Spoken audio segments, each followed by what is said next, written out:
할렐루야. 우리 찬송가 304장 함께 우리 하나님 찬양하시면서 이 새벽을 깨어 주님을 예배하도록 하겠습니다. 우리 찬송가 304장입니다.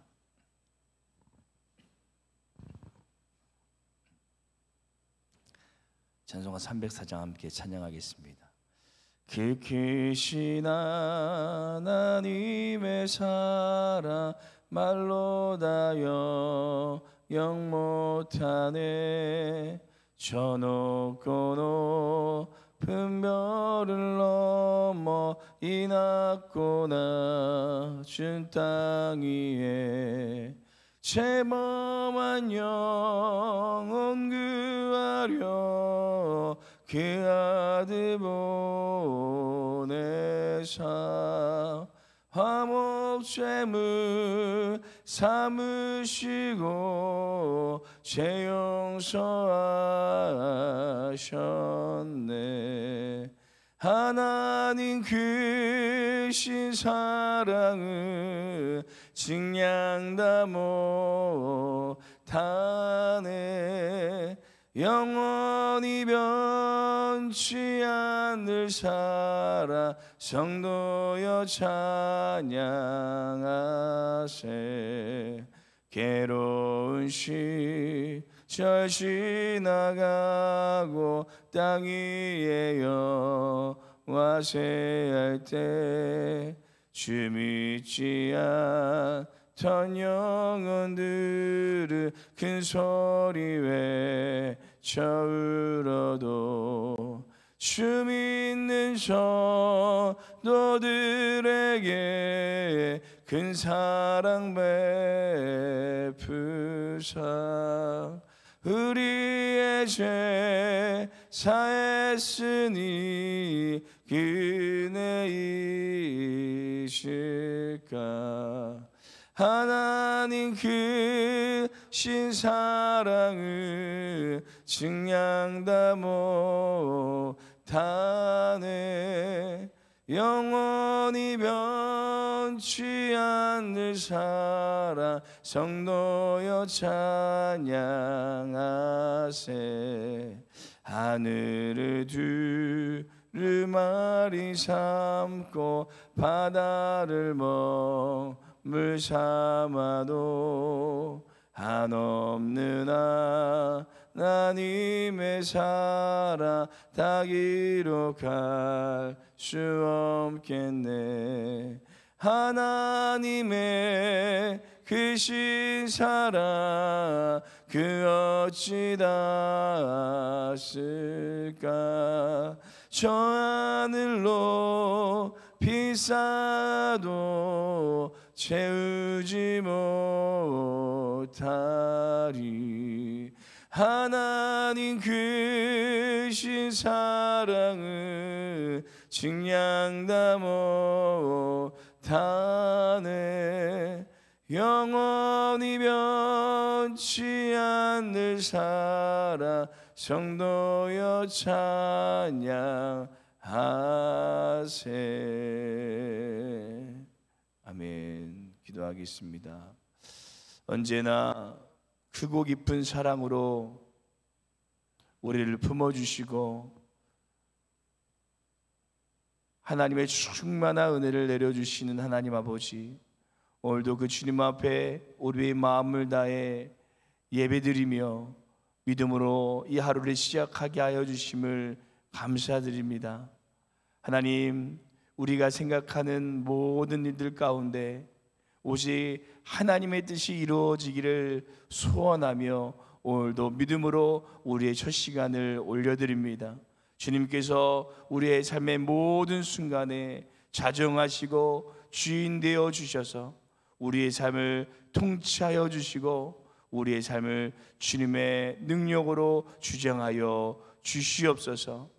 사랑의 주님, 오늘도 주님 앞에 간절한 기도의 제목을 올려드리며 믿음으로 기도하는 우리 모든 성도님들의 기도들이 하나도 땅에 떨어지지 않게 하시고 주님의 제단 위에 아름답게 올려져서 우리 안에 놀라운 일을 이루시는 하나님을 바라보는 이 새벽의 시간이 되게 하여 주시고 우리 가운데 응답하시고 역사하시는 하나님의 찬양과 간증이 우리 입술에 끊이지 않는 믿음의 하루가 되게 하여 주시옵소서. 오늘도 우리 가운데 함께 하실 하나님을 기대하고 찬양하오며 예수 이름으로 기도드립니다. 아멘.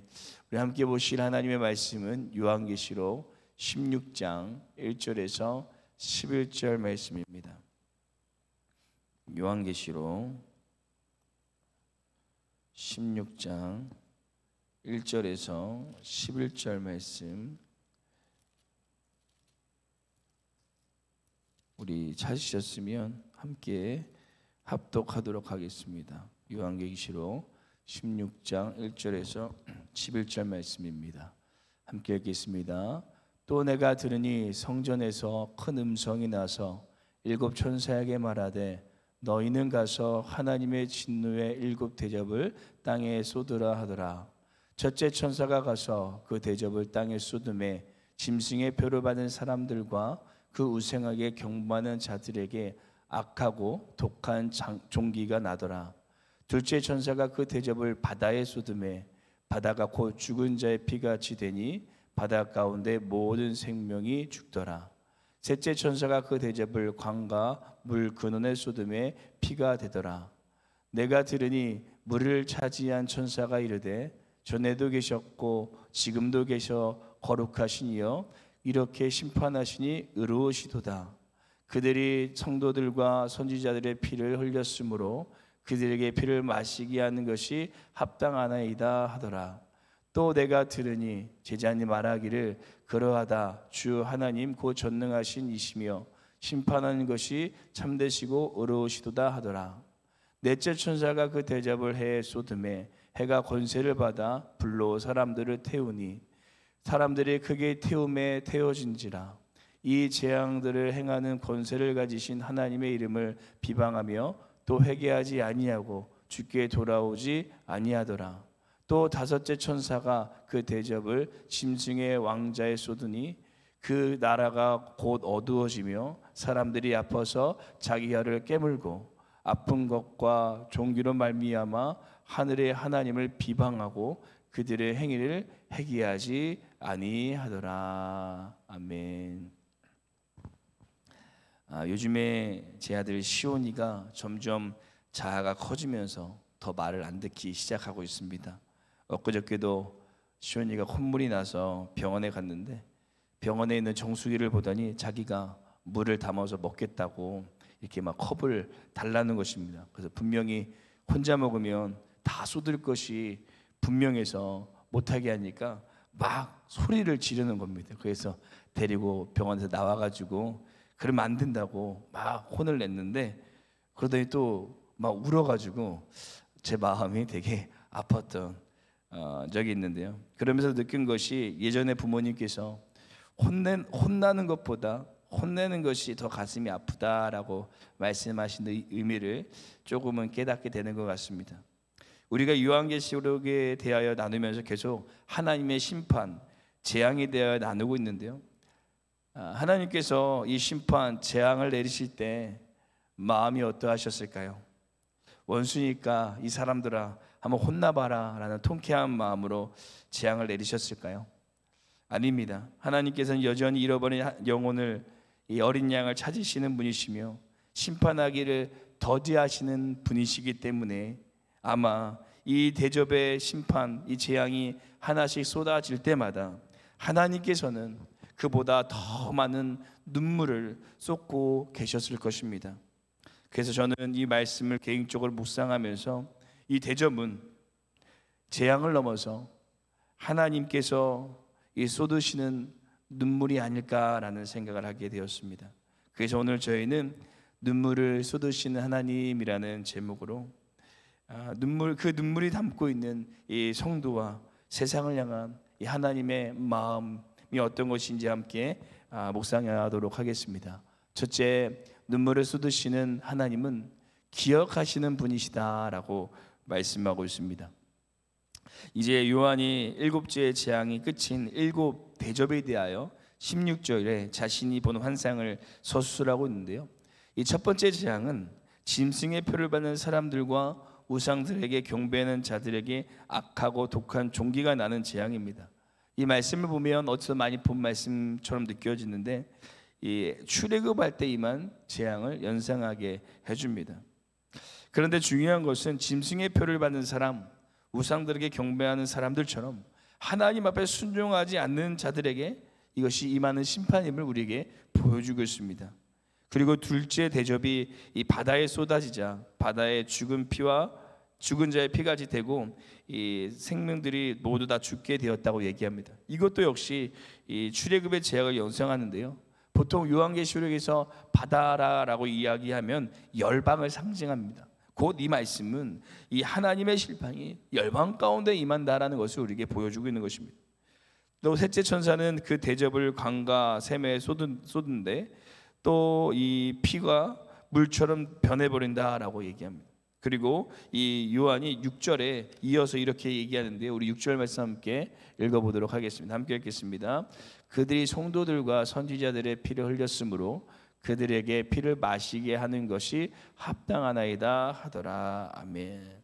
요한은 원수가 성도들과 선지자의 피를 흘렸으므로 라고 말합니다. 곧 하나님께서는 원수들에게 당한 선지자 성도들의 피를 오늘 잊지 않고 이렇게 성경에 기록하고 계시면서 내가 너희를 잊지 않고 있다라는 것을 보여주고 있는 것입니다. 창세기부터 요한계시록까지 성경에 보시면 예수님을 따르는 정말 수많은 선도들, 선지자들이 나옵니다. 하지만 이 성경에 그들의 이름이 다 기록되어지지 않는 더 많은 이 성도들과 선지자들이 있습니다. 그리고 세상은 그 사람들의 이름을 금방 잊고 지워버립니다. 하지만 하나님께서는 오늘 본문의 말씀과 히브리서 11장 35절 이하의 말씀을 통해서 그들이 당한 고난과 어려움을 언급하시면서 그들을 절대 잊지 않고 계시며 그 마음속에 그들을 품고 새기며 기억하고 계심을 우리에게 말씀하고 계시는데요. 우리 히브리서 11장 35절 말씀 함께 읽어보도록 하겠습니다. 함께 읽겠습니다. 여자들은 자기의 죽은 자들의 부활로 다시 받기도 하며 또 어떤 이들은 더 좋은 부활을 얻고자 하여 심한 고문을 받되 구차히 풀려나기를 원하지 아니하였으며, 여기서 말하는 어떤 일이란 그리스도를 위해 믿음을 지키며 헌신하고 순교한 수많은 그리스도인들의 모습을 보여주고 있습니다. 곧 히브리에서도 그렇고 오늘 본문 6절 말씀에서도 그렇고 하나님께서는 계속해서 그들의 헌신과 수고를 보고 계시며 기억하고 계시다라고 말씀하고 계신 것입니다. 사랑하는 성도들, 우리가 신앙을 지키기 위해 또 주님의 아름다운 교회를 세우기 위해 남몰래 흘린 수고의 땀과 눈물을 그 누구도 알아주지 않을지라도 우리 주님께서는 그 모든 것을 지금도 보고 계시며 기억하고 계시는 줄로 믿습니다. 우리가 그 한 분 하나님만을 바라보며 우리의 신앙과 믿음을 끝까지 지키며 나아가시는 우리 삶이 되시기를 간절히 소망합니다. 둘째, 눈물을 쏟으시는 하나님은 위로하시는 분이다라고 오늘 요한계시록을 우리에게 알려줍니다.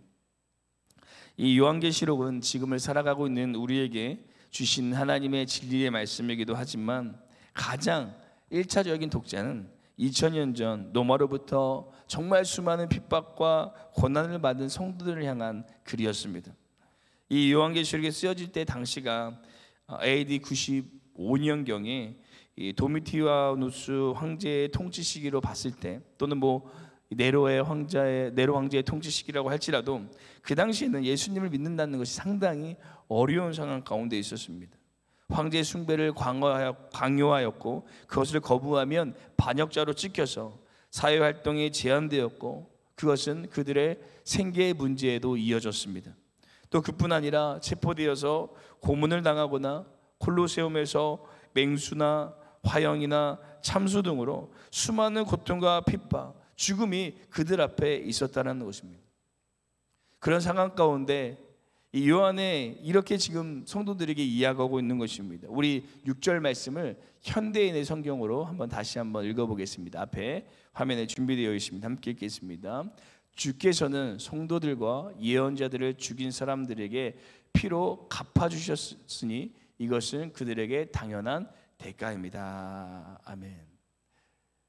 피로 갚아주셨으니 이 음성을 듣고 있는 독자들, 성도들이 얼마나 큰 위로를 받았을까요? 그들이 받은 모든 고통과 아픔을 하나님께서 갚아주셨다라는 것입니다. 곧 하나님께서는 수많은 고통과 아픔 가운데 있는 성도들의 그 쓰라린 마음을 주님의 눈물로 위로하고 계신 것입니다. 사랑하는 성도 여러분, 우리 하나님께서는 우리의 마음을 아시고 우리의 아픔과 눈물을 보시고 분명히 위로하시며 갚아주시는 분인 줄로 믿습니다. 오늘 이 새벽에 우리의 마음 가운데 풀리지 않는 아픔과 어려움이 있는 분이 있으십니까? 하나님을 믿고 따름에 있어 또한 주님의 몸된 교회를 세워감에 있어 겪는 어려움이 우리 마음 가운데 있지 않으십니까? 우리를 위로하시는 하나님의 넓은 품으로 하나님께서 우리를 품어주시기를 소망합니다. 그 하나님께서 우리의 눈물을 닦아주시고 모든 것을 하나님의 아름다운 뜻으로 갚아주실 줄로 믿습니다. 마지막 셋째, 눈물을 쏟으시는 하나님은 기다리시는 분이시다라고 말씀하십니다. 제가 요한계시록을 묵상하면서 계속 등장하는 말이 있습니다. 하나님의 기다리심, 하나님의 참으심입니다. 넷째 천사가 대접을 해에 쏟자 해가 권세를 받아 불로 사람들을 태워버립니다. 이때쯤 되면 사람들이 자신의 잘못을 깨닫고 돌아올 만도 한데 그들의 행동이 어떻습니까? 우리 9절 말씀 함께 읽어보도록 하겠습니다. 함께 읽겠습니다. 사람들이 크게 태움에 태워진지라 이 재앙들을 행하는 권세를 가지신 하나님의 이름을 비방하며 또 회개하지 아니하고 주께 영광을 돌리지 아니하더라. 아멘. 이 사람들이 그런 놀라운 재앙을 경험하고도 보고도 회개하기는커녕 하나님의 이름을 비방하고 그분께 영광을 돌리지 않습니다. 저는 이 말씀을 묵상을 하면서 이 모습이 내 모습이 아닌가라는 생각을 하게 되었습니다. 여전히 죄악 속에 살아가면서 하나님 앞에 죄를 짓는 저의 모습을 날마다 발견하고 있기 때문입니다. 그리고 이 마음을 주신 이유는 다시 그 죄에서 돌이켜 주님 앞에 나오라는 주님의 음성으로 오늘 제가 어제 말씀 묵상하면서 저에게 들려왔습니다. 사랑하는 성도, 혹시 우리의 모습에도 세상의 사람들처럼 하나님을 완전히 거부하는 것은 아니지만 여전히 죄악 속에 살아가고 있지는 않으십니까? 반복적으로 타협적인 죄악 속에 하나님과 조금씩 그 거리가 조금씩 죄로 인해 멀어지고 있지는 않으십니까? 오늘 이 말씀을 통해 하나님께서 세상뿐 아니라 그런 우리들을 부르시며 기다리시며 다시 돌아오라고 기회와 시간을 주시는 것인 줄로 믿습니다. 혹 우리도 하나님과 멀어진 부분이 있다면 이 시간, 이 새벽에 함께 회개하시고 다시 주님 앞에 돌아와서 그 주님의 충만한 은혜를 누릴 수 있는 귀한 삶이 되시기를 간절히 소망합니다. 함께 기도하겠습니다. 사랑해 주님 감사합니다. 오늘 말씀을 통하여서 우리를 향하신 하나님의 깊고도 넓은 그 주님의 사랑과 마음을 깨닫게 하여 주심을 감사합니다. 하나님, 언제나 하나님께서 우리를 향하신 주님의 사랑을 기억하며 우리가 끝까지 주님만을 믿음으로 붙잡고 따라갈 수 있는 우리의 삶이 되게 하여 주시옵소서. 비록 지금의 우리의 삶은 고난과 어려움과 힘듦이 있을지라도 그 모든 것을 하나님께서 갚아주시고 위로하여 주실 그 주님을 기대하며 오늘도 그 주님을 바라보는 귀한 이 하루가 되게 하여 주시옵소서. 끝까지 주님을 따를 때 주님께서 우리에게 최후 승리를 선포하여 주실 것을 믿사오며 감사드리며 예수님 이름으로 기도드립니다. 아멘. 하늘에 계신 우리 아버지여, 이름이 거룩히 여김을 받으시오며 나라가 임하옵시오며 뜻이 하늘에서 이루어진 것 같이 땅에서도 이루어지리다. 오늘 우리에게 일용할 양식을 주시옵고 우리가 우리에게 죄진 자를 사하여 준 것 같이 우리 죄를 사하여 주시옵고 우리를 시험 들게 하지 마시옵고 다만 악에서 구하시옵소서. 나라와 권세 영광이 아버지께 영원히 있사옵나이다. 아멘. 우리 시간 함께 새벽을 깨어 기도하실 때 어떠한 어려움 속에서도 주님을 향한 성도들의 땀과 눈물을 주님께서 기억하심을 기대하며 오직 그 주님만을 믿음으로 바라며 주님을 따르는 우리의 삶이 되게 하여 주옵소서. 기도하시고, 두 번째 기도하시기는 그날에 갚아주실 것을 우리가 기대하며, 비록 지금의 삶의 현실은 어렵고 힘들지라도 끝까지 믿음으로 승리하며 걸어가는 우리의 신앙의 여정이 되게 하여 주옵소서. 이 두 가지 계주목을 함께 놓고 기도하시고, 특별히 우리 아태 지구에서 가 계신 우리 담임 목사님 영육간의 강건함으로 붙들어 주시옵소서. 함께 기도하시고 우리 개인 기도하도록 하겠습니다. 함께 기도하겠습니다.